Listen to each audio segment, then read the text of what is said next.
If you voted for Brexit, now's the time to give yourself a pat on the back. Because recently, the outgoing CEO of the German stock exchange, who's called Theodor Weimer, has given a damning speech at a congregation of business people in Bayern. He said that Germany is basically now heading towards being a third world economy, and extracts of the speech are on Facts for EU on Twitter and on their Facebook page. The actual speech is on a YouTube channel, and this is what they describe him as a titan of German finance is saying about the failing German economy. The reason this is important to you and me is if being a member of the EU has helped to make Germany fail, along with Greece and Italy, Spain and other nations, what chance does anybody have? If they can cripple Germany, they can cripple anybody. France would actually be a third world economy if it wasn't for the fact they have aggressively insisted that the African colonies pay their colonial debt back. In Britain, when we left Africa, we left it intact. We left the hospitals built and the grain stores. We left the infrastructure, the libraries. But the French didn't.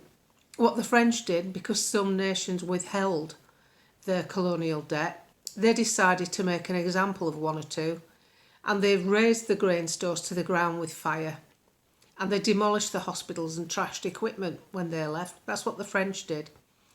And so the other nations in Africa decided they better cough up. So that helps the French economy right now, because without it, they are struggling.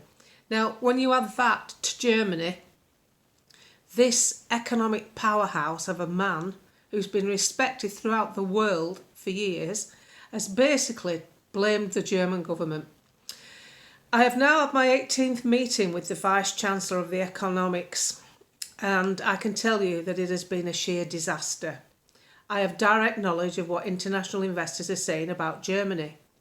I don't want to spoil your evening tonight, but one thing is clear: our reputation in the world has never been as bad as it is now. The discussions with investors are fatalistic in nature. The investors say that if you carry on like this, we'll avoid you even more. We'll get even further out of Germany. The truth is this: international investors only invest opportunistically now in Germany. They've ruined the German car industry. We've now become a junk shop. People in Singapore are now saying, what kind of government are you actually running? You are well on the way to becoming a real old economy like Japan. You're going to be the Japan of Europe.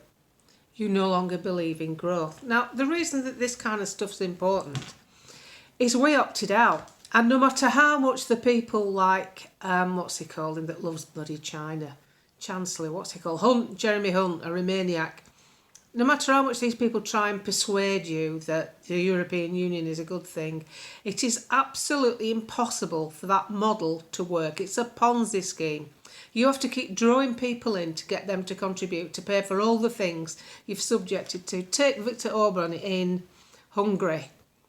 He's just been fined $200 million, I think it's a day, because they won't let migrants into the country. Now, who are these people? Seriously, who are they? Who are the European Union? Who is Ursula von der Leyen, who crippled the German defence industry? You see, the big thing is here, what the Americans don't want, and I don't mean the people, I mean the governments, the neocons.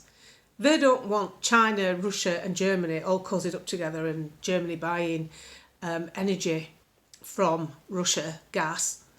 They don't want that, because they then have the lion's share of the GDP of the world. So Germany has to be broken up. And that's what's happening now. If they can do this to Germany, then these idiotic politicians can do it anywhere. And what you're witnessing, we are living through the equivalent to the end of the Roman Empire. But because we're fighting back, even though Brexit is not what it should be, it's Brino, we are still salvaged a little bit away from the catastrophe that's hitting Europe.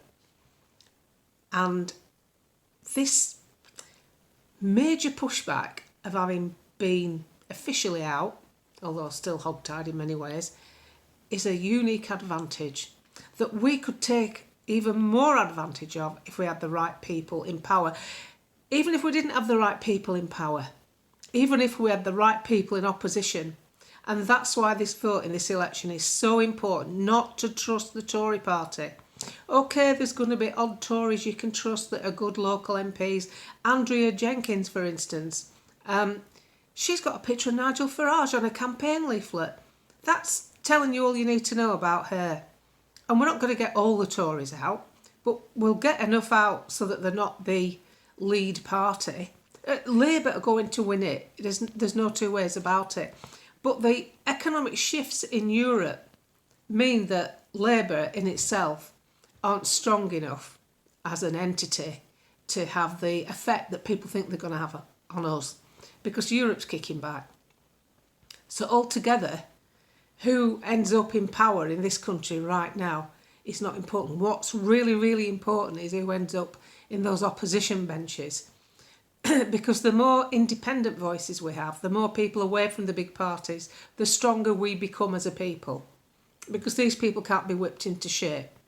No one can promise a Reform candidate a knighthood or a peerage for towing the line. They haven't got the facilities to. Same with the independents. And then that should filter down into the council level elections.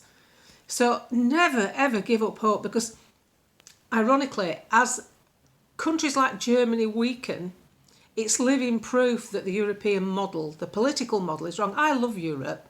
I've always had a second home there for the last 20 odd years, because I like the way they live, I like the culture, I like the heritage, I like the politeness of the French, I like the family values of the Austrians, I like the ski slopes and the beaches, I like the wine. I'm a Europhile.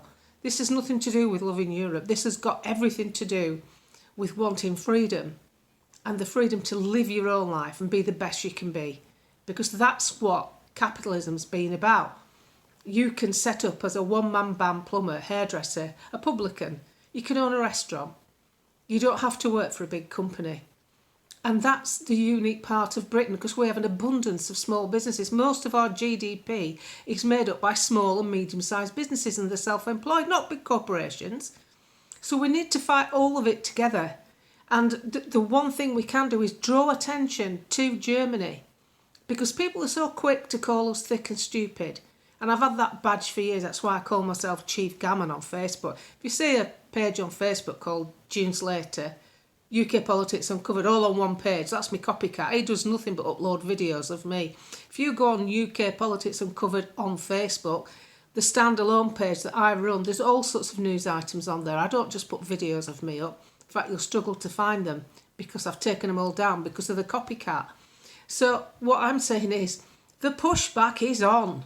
It's on big time, not just about restrictions we've had the last 3 or 4 years, all of it. This is now, we've had a refurb. The Brexiteers have had a refurb, basically, and the fight is now back on, and we've got someone leading it politically to fight those in Parliament, and we've got another person who's been ostracised in this country leading it for the people, called Tommy. I don't think I need to say his surname, do I? YouTube's like. He's got another march on the 27th. And if you are able to go to it, it will give you a feel-good factor of decent people and families turning up to stand shoulder to shoulder to say to truth to power, we've had enough. We don't want this interference, this nanny state. We've done okay on our own, thank you. So please, go on Facts for EU on Twitter or Facebook, read the report, because it's opened my eyes about Germany. I knew what France was like. It's just a chocolate economy, isn't it? It's got no backbone to it, because everybody that's in the EU has been trashed. It's been milked to death to then build up poorer Eastern European countries, which then their workforce came across to places like Britain, and their infrastructure has been rebuilt. We've built hospitals and road systems, and yet we have potholes in our country. It's absolute madness. Madness to its finest degree. Do not trust these mainstream politicians. Do not trust any of them. Vote for an independent or vote for the Reform Party. That's the only way you're going to get change. And it's only a starting block. They're not going to be a government. You're not voting to get the government in. The government always wins. You're voting to get the best opposition.